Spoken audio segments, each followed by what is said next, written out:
কষ্টে আছে বাচ্চারা। গরমের চোটে বাইরে আসা যাচ্ছে না, ঘন ঘন পানি পিপাসা লাগছে। দিন দিন আরো তেজদীপ্ত হয়ে উঠছে সূর্য, প্রতিদিনই বাড়ছে তাপমাত্রার পারদ। বাইরে বের হলেই শরীর পুড়ে যায় অবস্থা, প্রাণ প্রকৃতির অবস্থাও নাজুক। যশোরে তাপমাত্রা ছুঁয়েছে ৪৩.৮ ডিগ্রি সেলসিয়াসে, যা দেশে ৫২ বছরের মধ্যে সর্বোচ্চ।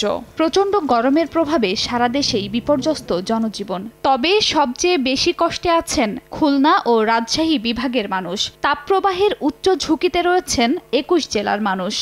প্রচুর গরম পড়ছে, গরমের চোটে বাইরে আসা যাচ্ছে না। প্রতিটা মানুষেরই কষ্ট হচ্ছে, বাচ্চা কাচ্চাদেরও কষ্ট হচ্ছে। চলাফেরা স্বাভাবিক বিঘ্ন হচ্ছে, ঘন ঘন পানি পিপাসা লাগছে।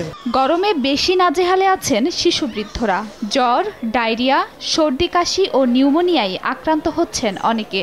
হাসপাতালগুলোরও করুণ অবস্থা, শয্যা সংকটে বেগ পেতে হচ্ছে রোগীদের। গরমের কারণে ঘাম হইছে, এর কারণে জ্বর হচ্ছে, তারপরে হাসপাতালে ভর্তি হয়েছি।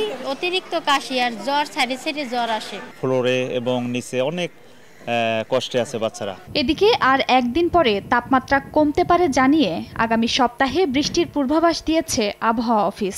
অতি তীব্র তাপপ্রবাহ বয়ে যাচ্ছে। এই তাপপ্রবাহ আর একদিন অব্যাহত থাকতে পারে, তারপর তাপমাত্রা কিছুটা কমতে পারে এবং আগামী সপ্তাহের মাঝামাঝি সময়ে বৃষ্টিপাতের সম্ভাবনা আছে। হিটস্ট্রোক থেকে বাঁচতে বেশি করে পানি পান, ছায়ায় অবস্থান, ঢিলেঢালা পোশাক, ছাতা বা ক্যাপ ব্যবহারের পরামর্শ দিয়েছেন চিকিৎসক।